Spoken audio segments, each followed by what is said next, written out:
set of coefficients, which don't really tell you that much. I try to be in the market. I trade intraday. I'm in cash by Friday, and I would say 90% of my portfolio is in cash by close of each day. Trade only limit orders. I try to be in the market the least amount of time, you know, to avoid those Six Sigma, those Black Swan events. Um, yeah, I trade futures and equities. Try to keep my risk balanced, and risk is the most important thing. So, for example, trade short only the index futures and long only Apple. It's not a pairs trade, right? 'Cause they're not trading at the same time, but on average, the risk is reduced. Okay, okay. And that's a good summary. So I'm really keen to go deeper into what you just mentioned there. So let's start with for someone who may be totally unfamiliar with machine learning, how would you even describe this to them? So let's take it right back to the basics. So I guess machine learning is symbolic regression, right? And so regression, I think, people are more or less familiar with. You have, some points and you fit a line to them, right? What line best describes this set of points, right? So you can call that like, baby machine learning. It's what I do is the same thing, except you instead of using, coefficients in the line, you kind of start with the 0 point origin. You have nothing, and you use functions, and you have a whole kind of a program written out. So it's a program that writes programs, basically. That's the type of machine learning that I use specifically. Okay, and I don't know if this is going to be relevant or whether or not it might be helpful, but are you able to perhaps give us an example of machine learning and other technology that we might use in our everyday lives? Uh, sure. I mean, yeah, it's a little different, but yeah, all the time. Obviously, Google, they use machine learning, and like for Siri or whatnot. Um, so when you do the search, they use machine learning to kind of depending on, let's say, your geography and the language you're speaking, to start searching in the places that are most likely to give you the right answer, like the answer closest to what you're looking for, like or page rank and whatnot. Um, uh, yeah, or obviously self-driving cars, right? They use machine learning uh, to distinguish between the objects and the people and the road and whatnot. Okay, okay. So let's bring this back to trading now. How do you actually use machine learning to discover and create effective trading strategies? Okay, so uh, first of all, something that not a lot of people know, but or I believe, I don't know, but there are edges that persist, for 30 years. I don't re-optimize any of my trading systems. I just pick the n best out of a ton and trade them. Uh, so I have systems like I won't trade anything that hasn't worked, for all the data that I have, basically, unless there's some serious structural issues with the data, um, like before some point. Like some people will recommend don't trade, before or don't use data before 2003 for integer trading because forget is it the before it was like quarters and now it's decimals or whatnot. But I don't do that. So what's your actual process like? Like let's say you wanted to create a new strategy tomorrow. Where would be your starting point, and then what would be the steps before you go to live trading? Yeah. So I look at my portfolio, right? Um, and I see, what I'm trading, and let's say I'm trading, already I'm trading the E-minis, right? So I already have exposure, whether I'm also you check if it's long or short. Or let's say I'm long short already the E-minis, right?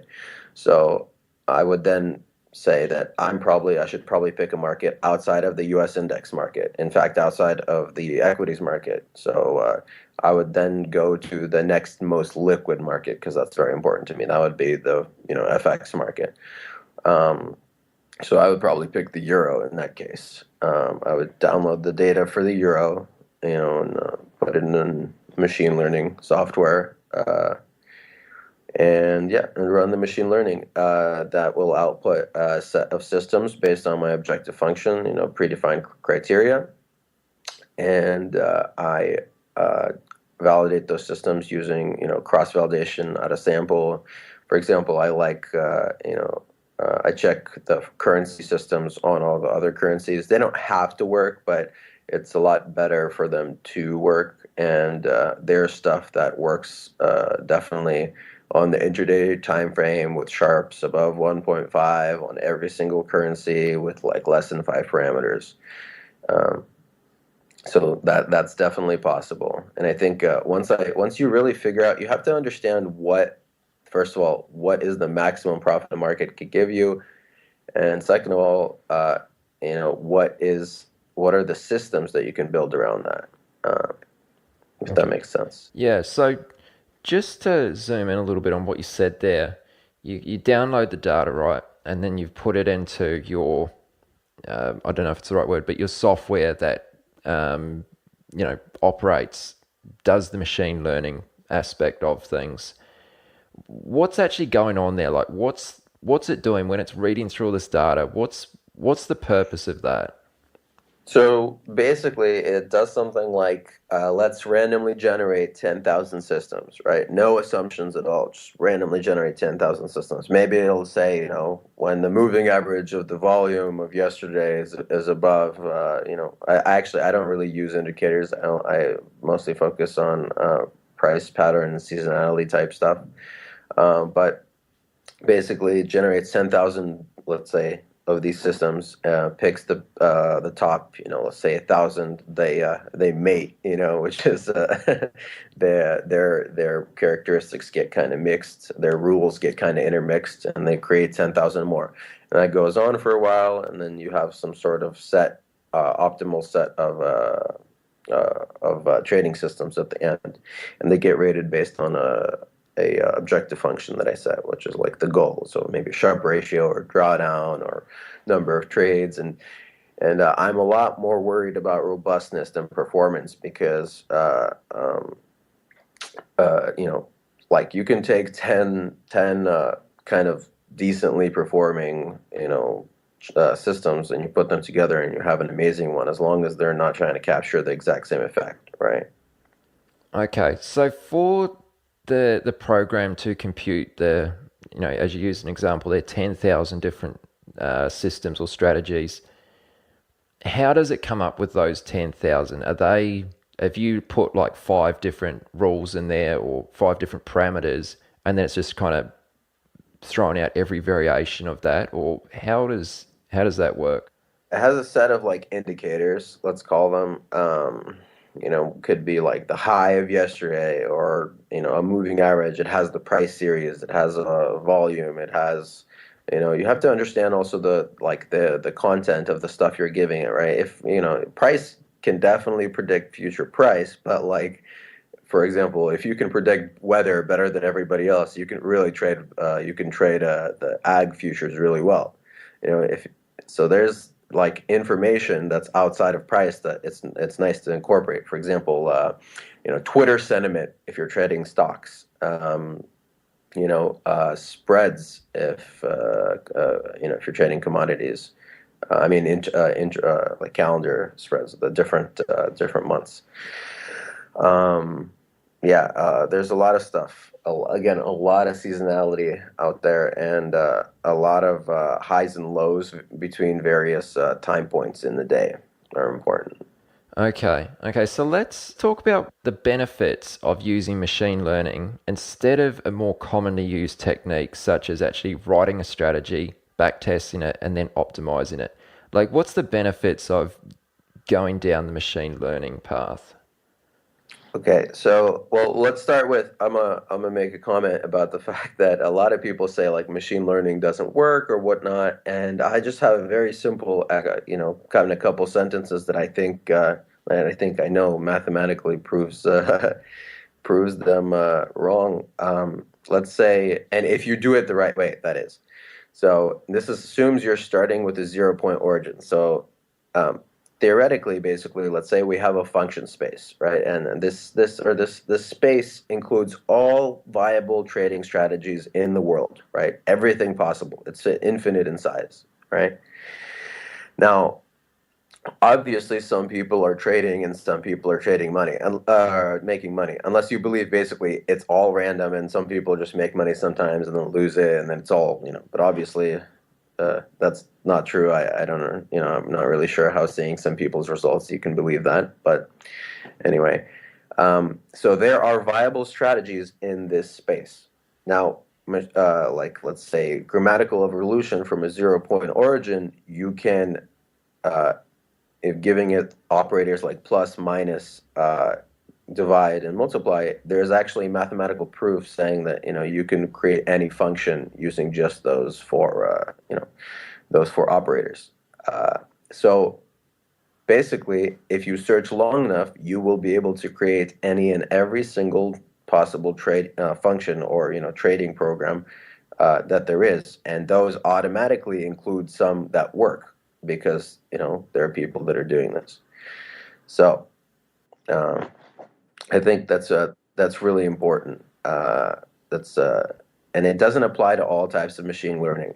Uh, it applies to ones where you have enough operators and you're working from a 0 point origin. And yeah, you do. It could take forever to find a viable trading system. Because, for example, I don't use just plus, minus, divide, and multiply because that would it takes too long. And I do have a 40 core Xeon server to process all this stuff. Ever watch a stock rip and think, I could have nailed that if I had real capital? The truth is, $100,000 without commit trade at scale. Next step further. Using machine learning and then actually defining the opposite to that would be defining a strategy. So writing some parameters and then back testing that on data and then optimizing it from there. So how does machine learning differ from that approach? So there's something called like the data-driven model of development and the the model-driven development, right? And when you come in, for example, let's say you're doing trend following and you want to use, maybe you just want to use one moving average, and that's your model. You have the moving average model. You say when it's above this moving average, you go long. When it's below, you go short. Maybe you want to use a crossover. You say when the fast one's above the slow one, then you go long, and vice versa. You make a ton of assumptions. Like maybe that market is mean reverting. Maybe that market on that time frame is mean reverting. Maybe the indicators that you're using, outside of the moving average, allow for you to only find mean reverting systems in the market. I mean, there's just a ton of stuff you don't know and a ton of bias you introduce by coming in with a model that you have, that you know of. Versus, for example, maybe, I mean, I've seen some of my systems do stuff that a human could just never figure out because you have to be looking at different times in different time series at the same time. So, like, for example, let's say the yen was up 3 days in a row, and you have a low today in the E-mini that that is the lowest low in 2 months. Let's say buy tick above that low and sell at the end of the day or something like that. It would be very hard for for a human to kind of you have to look at the yen in the past 3 days, and at the same time, you have to look at the E-mini today, but you're looking at 10-minute bars, and no computer can even show you 3 days, of 10-minute bars. Let's say, in terms because the price series is too long, so you're not even going to be able to visualize the pattern unless you got like 3 or 4 monitors, and even then. Okay, so this is probably a good point to ask this question here. So once you discover a strategy that has an edge, kind of like what you were just explaining there, and it's, to you it's worth trading. A strategy like what you've just described, it might not necessarily make sense to you logically, like in your head, you might not understand the reasons why that would work, but it does. So Are you just purely looking for statistical edges only and you don't really matter about why it works? Well, I mean, yeah, right. I obviously it gives me more confidence when I can make sense of it or whatnot. I'm probably not gonna. One of my friends just sent me a funny that he works at a big bank, and they were just like, "Oh, you see this dragon pattern," and they drew a whole dragon on the chart. I'm like, okay, if it breaks the dragon jaw, then we're we're going down. And so that that kind of stuff sounds a little bit ridiculous to me. Probably, not gonna trade that kind of stuff. But look, man, there's so much stuff we don't know. Like we're pretty dumb, as a whole general population. And like, for example, the first cavemen, they didn't know where fire came from, right? But like that would be really dumb not to use fire because you could do a lot with that. Just because you don't know why something happens doesn't mean it's not viable. A and B. There's a famous example that when people try to tell me, they're like, well, what about this? There was this correlation or something like the Bangladeshi butter prices. It's a famous one. Could explain with like a couple or like one or two other factors, like all the variance in the S&P between like certain years, but it was a pretty long period of time. And they're like, well, that's obviously, spurious and it's BS. And why would you ever trade that? And my thing is, hey, man, if you traded that for 10 years at 20% and you just turned it off at a 20% drawdown or whatever your way to turn it off was, who cares? You could have made so much money. And we're in this business to make money, not to be correct and not to explain how or why the market works. If you want to do that, go be an economist. I mean, it's just that's it. We're in this business to make money. Yeah, that's a really great point. I like how you summed that up. So while you're using machine learning to find strategies, once these algorithms are actually live trading, do they continue to evolve with machine learning also? No, so that's the thing. My output, which is another specific that's a specific, I would say, to the way I do machine learning.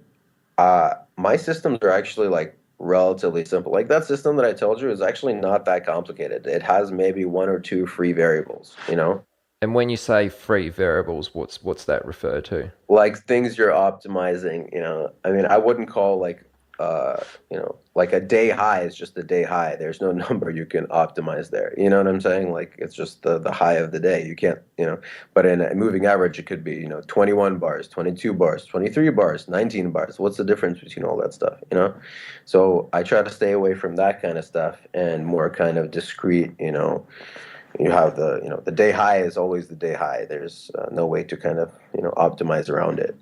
Does that make sense? Okay. Yeah. So what level of interaction do you have with your algorithms once they're actually operating and live trading? Like, is there any discretion when you decide to either run them and then don't run them? Like, could you shine some light on this for us?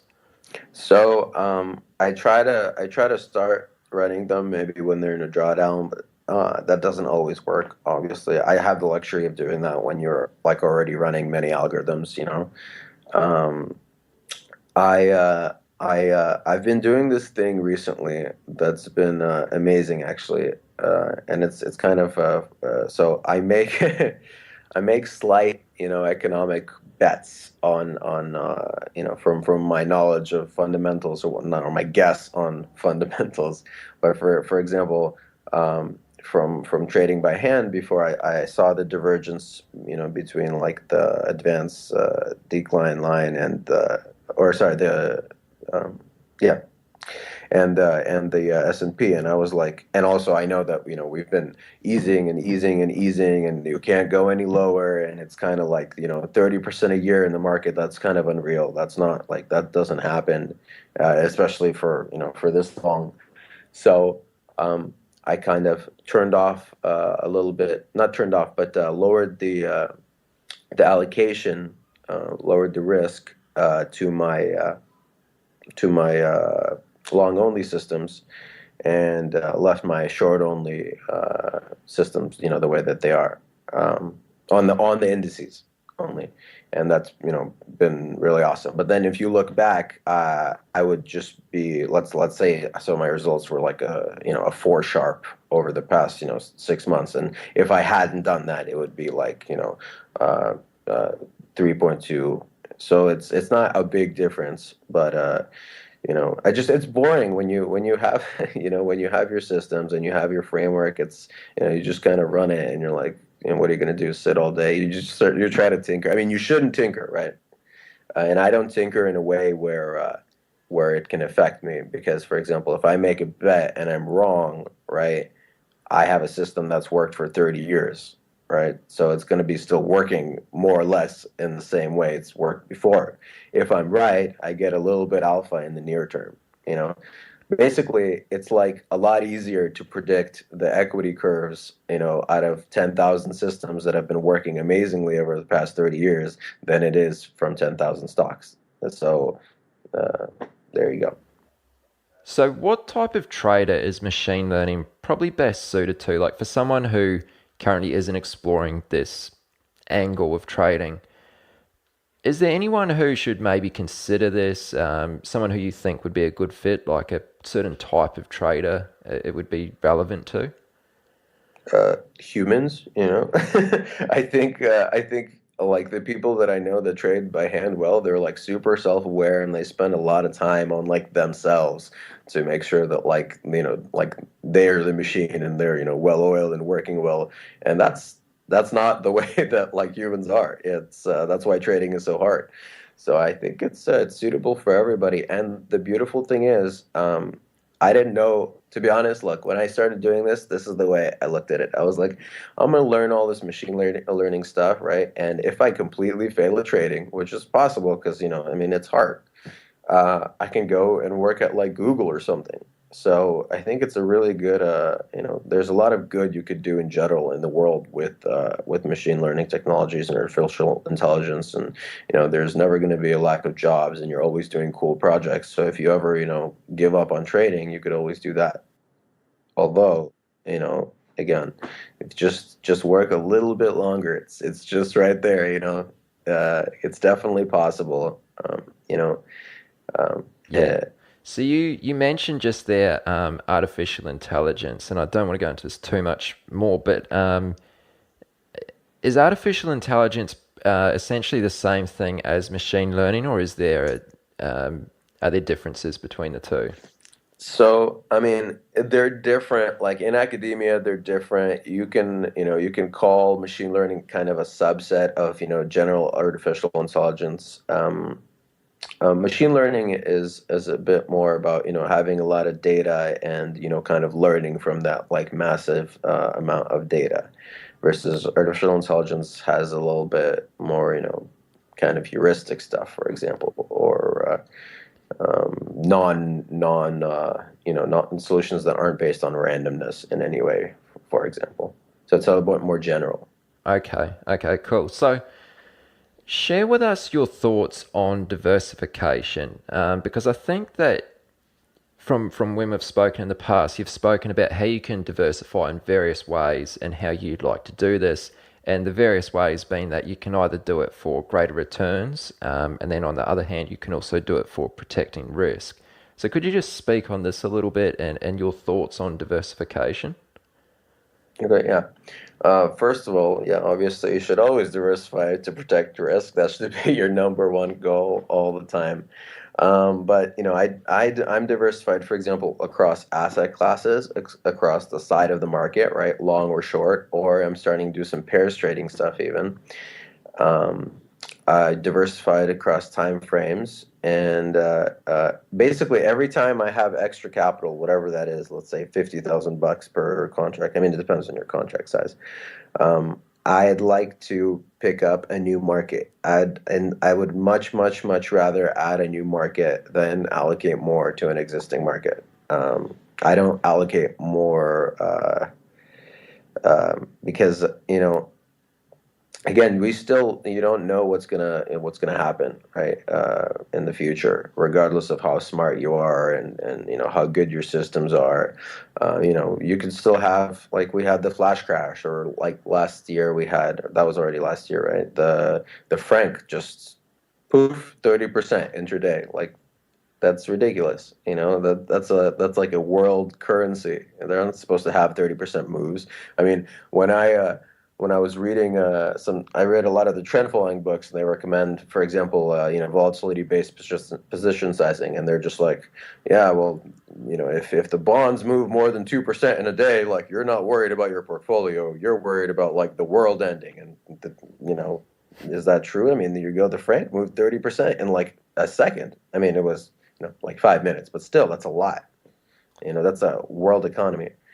So, diversification across as many aspects of the market, of the kind of trading space as possible. I use some a little bit more advanced math techniques, like PCA on my equity curves. You have to so a lot of people try to diversify on assets, but a trading system is essentially something. It's a filter that transforms your price series, right, into the return series for your system. So you're not actually now you're trading the original time series, so the original asset, but really you're investing in the equity curve of your system, which is not the same thing as the asset anymore. It's transformed, and you have to understand that. Okay, and while we're on the subject of risk, just to add to that a little bit, when we were speaking the other day, you mentioned global risk metrics. So would you be able to maybe shed a little bit of light on that? Like, what are you referring to when you talk about global risk metrics? Yeah, like the thing I was talking about, the 80 line divergence, VIX making new highs, the spread between the front and the two front month VIX contracts, that kind of stuff. The spreads in between different expirations of different futures contracts, the volatility surfaces of various um, you know options and stuff. There's a lot of predictive there's a lot of predictive stuff out there, in terms of risk. And when people are, I mean, for example, volume drying up. If you have it makes you can see that that's not good. You can see that something bad is going to happen. Okay, so say volatility is increasing on the VIX. How does that tie back into your individual strategies? Like, let's say you're trading in an equities market. Well, if you're really creative and you can make it work, you can create a position sizing function that, for example, scales the inverse of the volatility, or the inverse of the VIX. So, like, the higher the VIX, the lower you invest.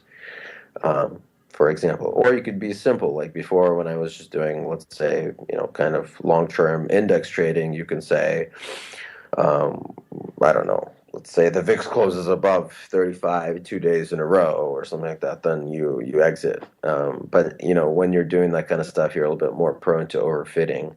But you just have to be aware. And because there's a lot of stuff. For example, the VIX also, it defines market regimes, right? So there's clearly, you have to examine your performance, the performance of your systems, or your own performance, based on the market characteristics. I believe there's many, many, many different market regimes. Could be like, VIX is above 30. And it was an up day on the S&P, or VIX is between 15 and 20, and that it was a down day in the yen, or something like that. And I mean, basically, there's infinite variations of those, but I like to have my systems, like, there's not that much inefficiency, or there's a lot of inefficiency in the market, but it's not as consistent as you would think. Like, you can't get, like, 10 trades a day on one inefficiency, unless I mean, you can, but it's more, you're getting in the realm of kind of HFT stuff. But I like to trade for one system, let's say once, or maybe once per a week or once per 2 weeks, and you get that over 30 years. You combine that with 20 other systems that have different edges, and that's a lot more robust, because if one of the edges kind of goes away, you can always turn that system off. Absolutely. Okay. So stepping away from your own trading a little bit and just kind of talking about the broader market, as machines become more and more prominent in trading, the way you said, is there any downside to this, or do you maybe see this as a positive thing? I think it's a positive thing because we're incorporating more information, more predictors. I mean, if you're doing it right, again, I said it's very important to understand. You have to add stuff that really predicts. I mean, not predicts, but price by itself. You can make a system using just price, but again, if you had some weather or some sentiment, or some other, or some intermarket stuff, it always helps. You're making markets more efficient, and I think also humans will always have their place, kind of regardless of the amount of computer trading, because computers are still dumb, and yeah, they can find the good patterns, but humans rely too much on computers, I think, in that sense. You saw it, for example, and stuff happens, like, I think it was, when was it, in the past couple of years, Knight Capital Group, they just they opened, the market opened, and they just sent a bunch of, like, not correct orders into the market, and they, what is it, like an 80% drop in their market cap in one day? And it's like, wow, it's a good company, but yeah, relied too much on the computers, didn't do their checks, didn't do their risk management, their verification, and their testing, and lost a lot of money. Yeah, that's pretty savage. So, for someone who is so deeply involved in the programmatic side of trading, how important is this going to become over the next 10 to 20 years for all traders? Like, do you think that those without any programming knowledge will be disadvantaged or any way, or does it not matter? Definitely not. Look, I mean, if you're doing scalping, yeah, 100%. You will definitely be disadvantaged, because there you're relying on speed and whatnot. But there will always be time frames, generally a little bit higher than the ones that are, worked on by the robots, where humans will excel. There's, because we have pretty complex neural networks in our heads, and complex in the sense that they could fit a lot of nonlinear patterns. There's a lot of stuff that we process and goes on in the background of our minds that you know, uh, we can't formulate and we can't put on paper. Okay, cool. So, I understand that you keep in close contact with a number of traders. Just moving on to a slightly different topic here, but you keep in close contact with a number of traders.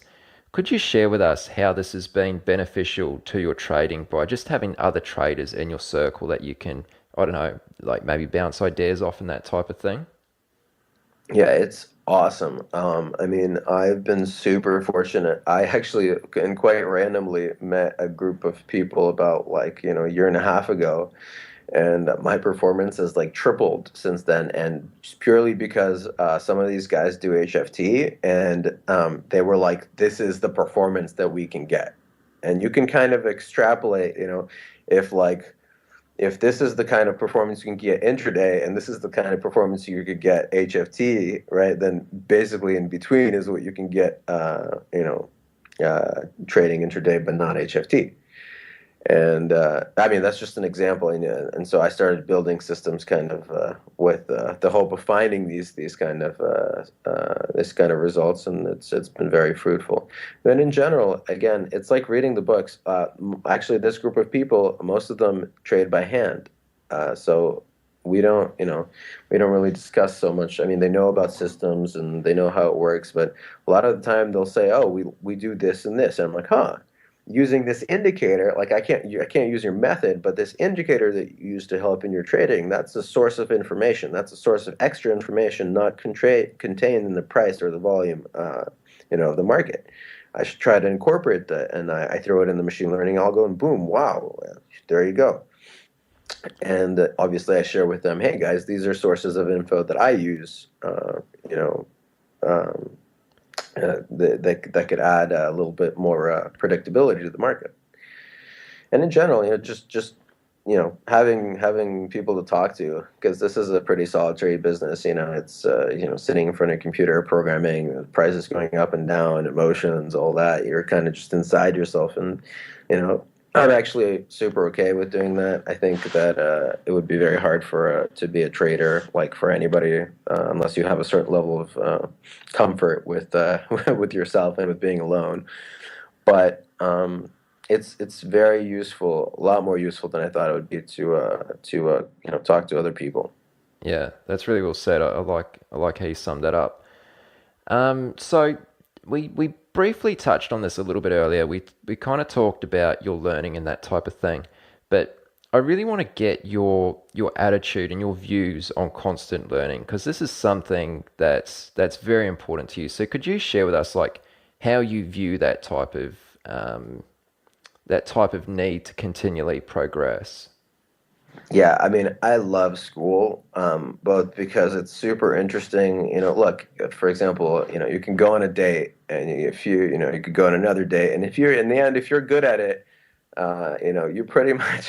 I mean, it's sad, but you develop this template, and you're saying the same shit over and over again, and in the end, you're bored. Okay, you go on a date, you get to the end of the night, you do your thing, and it all repeats, but there is so much new and interesting stuff in the world. I mean, like they just made an artificial heart out of foam. They've figured out how to control mice by implanting a optical fiber into their brains. They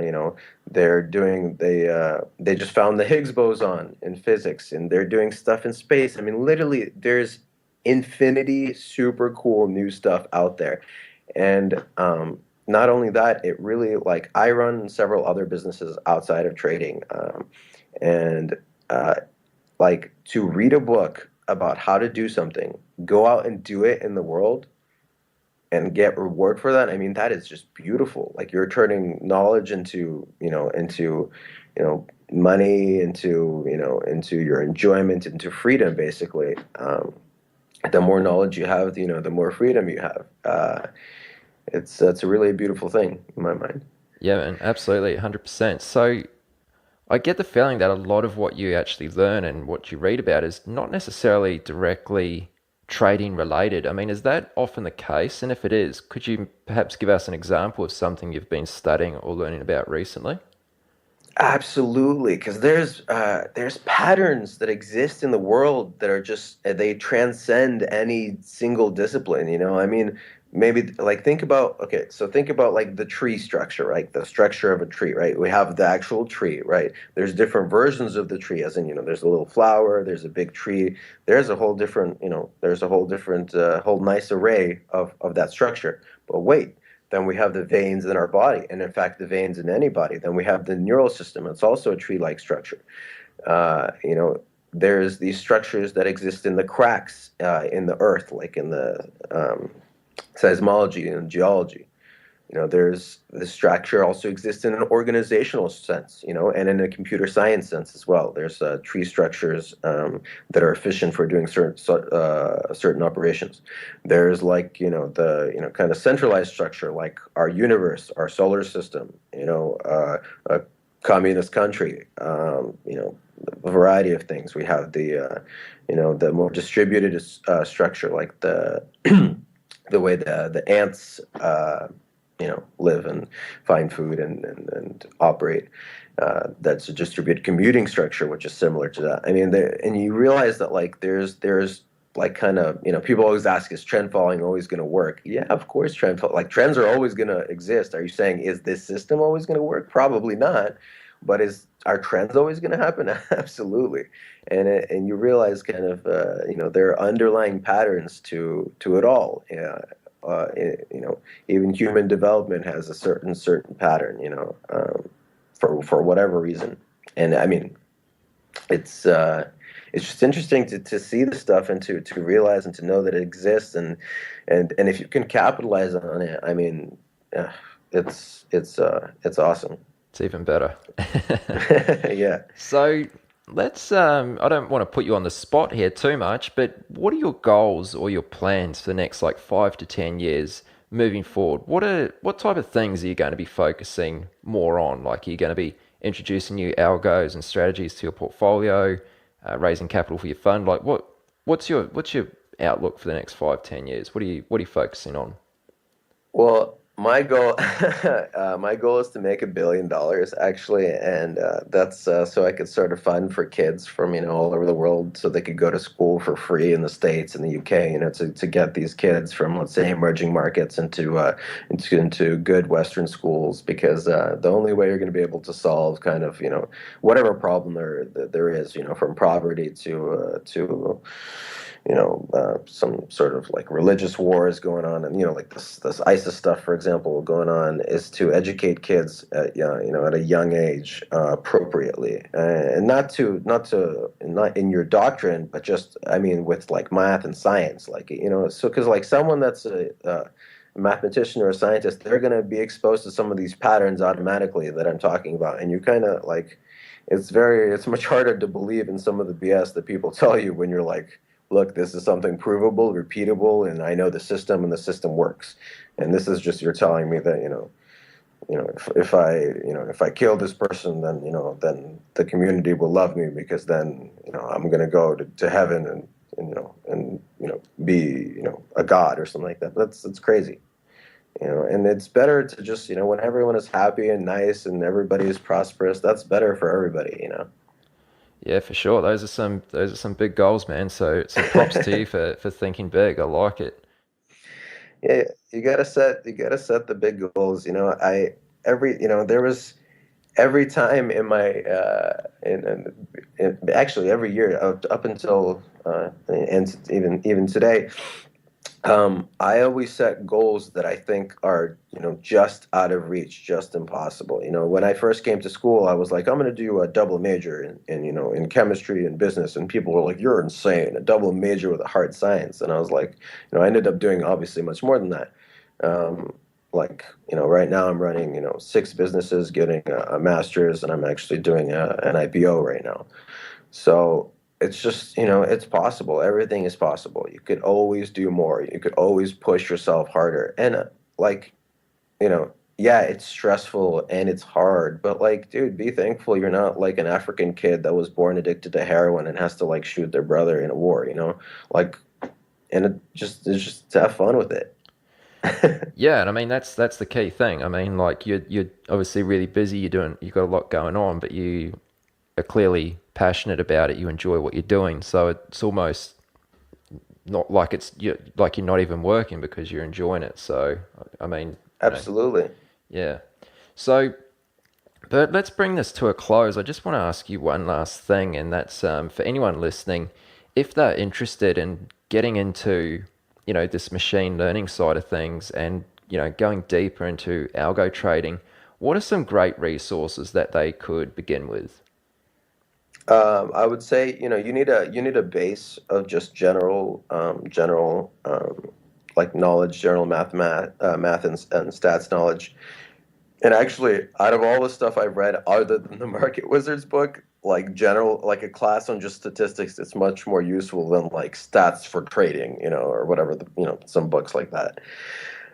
So I would really recommend these like MOOC things like Coursera or edX. They have such a wealth of super high quality information from awesome professors that do this for free. So they're sitting like, they spent their time, to create this awesome material so that people could learn for free. And I'm sure everyone's had professors that are just like, in college, for example, they're there because they want to do the research. They're not there to teach.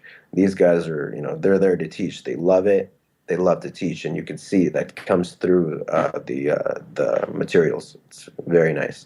Absolutely, yeah. I mean, I've done one course on the Coursera website, and yeah, very keen to dig into a few more as well. Really cool site. So yeah, guys, definitely check it out. What is it? It's coursera.org, isn't it? Yeah, yeah. Okay, so that's COURSERA.org. But I'll link to it in the show notes anyway. So, guys, a full recap on this episode. including any of the resources that Bert has mentioned, as well as a bunch more, can be found at chatwithtraders.com/42. So, Bert, just before you go, do you want to share with listeners where they can go to connect with you? I can give you my email, and then you can post it out there. They can email me, or I'm on LinkedIn. You can find me. Okay. And you're also on Twitter? Yeah, I'm on Twitter. Yeah, I'm on Twitter. I don't really post any original info because I don't have too much time, but I repost stuff I like. I started doing it so I could actually go back and read articles that I liked, but it turned into I think I post some cool stuff. I mean, I post, obviously. I only repost stuff that I think is cool, so it makes sense that I think that it's interesting. That's a good idea, actually. I mean, I end up just saving everything to my bookmarks bar at the top of my browser, and it's an absolute mess. But yeah, I like that. That's a good idea. So what is your Twitter handle, just in case someone wants to check out some of these articles? I think it's BMOULER. Okay, like cool. My last name. Very cool. All right, and of course that'll be in the show notes. So, Bert, thank you very much for doing this, man. I really appreciate it. It's been very interesting, and exposed us to something we haven't had the chance to speak about on the podcast before. So, yeah, thanks a lot, man. I really appreciate it. Thank you, man. Thanks for having an awesome podcast. This is a very, I would say right next to the Market Wizards books in terms of actually helping people to trade. Yeah, that's really cool to hear, man. I thank you very much. So take care, Bert, and let's talk very soon. You've come to the end of this episode of Chat with Traders, but don't worry, more great episodes are on the way. To stay updated with each great new episode, be sure to subscribe to the podcast in iTunes, and we'd love it if you leave us a rating and review. We'll see you next time on Chat with Traders.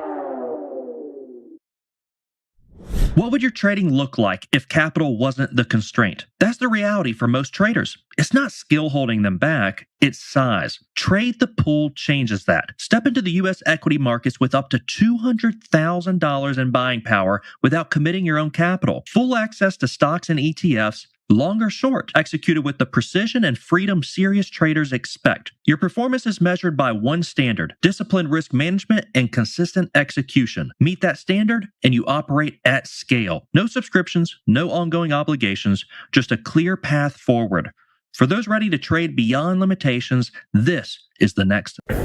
The biggest secret of the best traders in the world is that they're just like everyone else. However, they've worked hard to learn the markets and discover what works and what doesn't. But how can you hear about these journeys and get in on the strategies and tactics they use?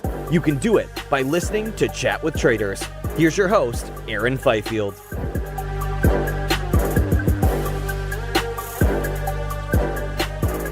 What's up, everybody? Thanks so much for tuning in, and welcome to yet another episode of the Chat with Traders podcast.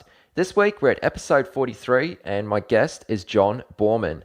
John has been immersed in the world of trading for over 30 years now and has spent the majority of his time in the institutional space.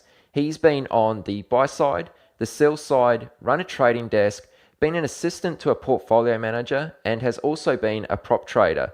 But nowadays, John trades independently and does also manage assets for others. His approach to trading is probably best described as a long-only trend-following strategy, which we discuss extensively during this episode.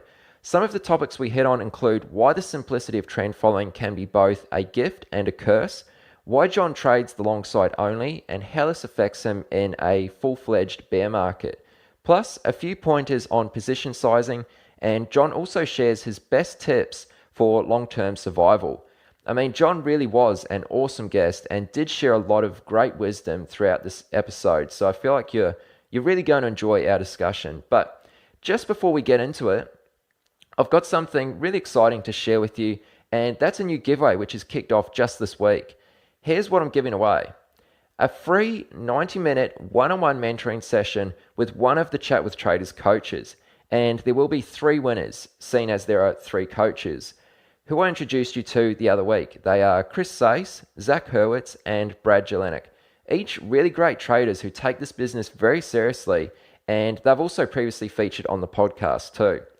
This giveaway is your opportunity to leverage their many years of real market experience with a one-on-one conversation purely focused on how you can become a better trader. So if you'd like to seize this opportunity and enter for a chance to win, just go to chatwithtraders.com/win. That's WIN and enter your email address. And the cool part about this is, once you enter, you'll instantly receive a unique URL. Share this URL as much as possible, because for every person who enters after clicking your unique URL, you'll receive an additional 9 entries, and of course, that'll dramatically boost your chances of winning. So just in case you missed it, go to chatwithtraders.com/win, that's WIN, to enter now. The giveaway will close on the 7th of November this year, of course, being 2015, just for anyone who's listening at a later date. All right, guys, let's get into it. I'm your host, Aaron Fifield, and here is this week's guest, John Borman. Hey, John, welcome to the podcast. How are you? Very good. Thank you. Thanks for having me. No, thank you so much for agreeing to an interview. I mean, it's awesome to be speaking with you, and I already know this is going to be a great discussion. So we're going to discuss your many years on the institutional side of trading, and then the meat of this episode will be focused on your views and beliefs around trend following, which I'm really looking forward to hearing your insight on this. So to get this underway, I'd like to start at day one, right at the very beginning. So John, share with us how you first got involved in markets. And I know you were quite young at the time, so how did this journey of yours kick off? Well, I guess it's 30 years ago now. So this is like in the mid-'80s as a teenager. And it was the combination of when I was at college, there was this assignment where it was a diploma in business studies, and there was this assignment where you had to manage a portfolio for 6 months. And it kind of fired me with a love for it because I did quite well at it. And you also have to remember that this was in the UK, and at the time, under Mrs. Thatcher's Conservative government, there was a real big push of share ownership. Lots of nationalized industries were being privatized. So I think British Gas, British Telecom, all these new issues where the public bought into them. Everyone got their 100 shares at a pound each, and then got to sell them, 40% higher on the first day or something ridiculous like that. So it's probably not a good thing because it makes you think that it's easy. And that was definitely a good market in the mid-'80s up until '87. So that was kind of my first experience of things, trading for myself. And having done well in that thing at college, I wanted to then open up an account of my own with a broker, which I did. And obviously I was still ridiculously young and naive, and made all the mistakes that novice traders do. And actually I kept trading until I got my first job. When I finished college, I started working at Schroders, which is a big asset manager in the UK, in the back office. And that was in '87. And I continued to, on the side, trade for myself. And of course, I was right in the thick of it, trading in and through the crash. And that pretty much wiped me out, and got almost scared of it, I guess, and kind of then backed off and didn't trade probably for another couple of years after that, and just got on with doing my job there, which initially, as I said, was in the back office, but then I later moved up to become in the asset management arm. I became an assistant to a portfolio manager, and that then really introduced me more to that institutional side with them of how they deal with things. Okay, excellent. Now, one of the things you mentioned right at the very beginning there, which piqued my interest, was you said that you made a lot of mistakes early on. So, would you mind sharing maybe just a couple of those mistakes? Well, I mean, they really all stem from just not having a plan, really. I mean, you're just kind of flying by the seat of your pants, just not really truly having a methodology, having researched it. And what that probably all stems from is just being too, well, not being patient enough to be able to actually study this and truly learn. And instead, you end up learning by making mistakes, the hardest way of all, by losing money. So it would be, I'm sure I used to buy into the whole buy low, sell high mentality, trying to time the market. Just so much of what I don't do now, So and I often find that on social media now, when I'm talking about things to not do, sometimes it's me talking to myself. It's almost like you're reinforcing your process, reminding yourself at the same time as others that that I've discovered the hard way what works for me.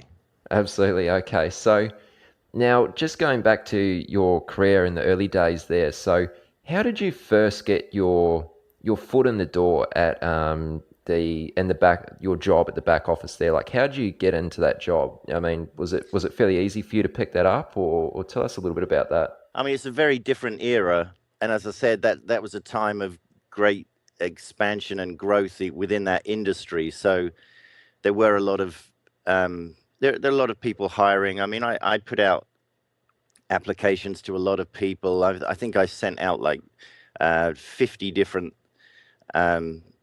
letters to people, and I probably got like 3 replies, and 2 of them offered an interview, and I had both those interviews on the same day, and this one offered me the job on the spot. Now, looking back, it's a very low paid job, and it's in the back office. But you know what? It meant you're in, and it then took me a while to realize exactly where I was within that organization, and I'm seeing all these trades coming through, which I'm then helping to settle and to do the admin for those. And then I suddenly realized, well, I want to be on the other side of this transaction. I want to be the one either trading this or deciding the allocation, and so I looked into that. So I guess it made me realize I had an opportunity within that organization if I wanted to take it, and I was quite ambitious at the time, and so I would look at these other jobs internally, and they would require these other qualifications that I didn't have, or rather skills that you needed, which now in this day and age will seem ridiculously basic, but it was even just having knowledge of spreadsheets and things like that. And I think in those days it was like Lotus 123 and things like that. So I had to just go away and teach myself those things, and went to night school and got something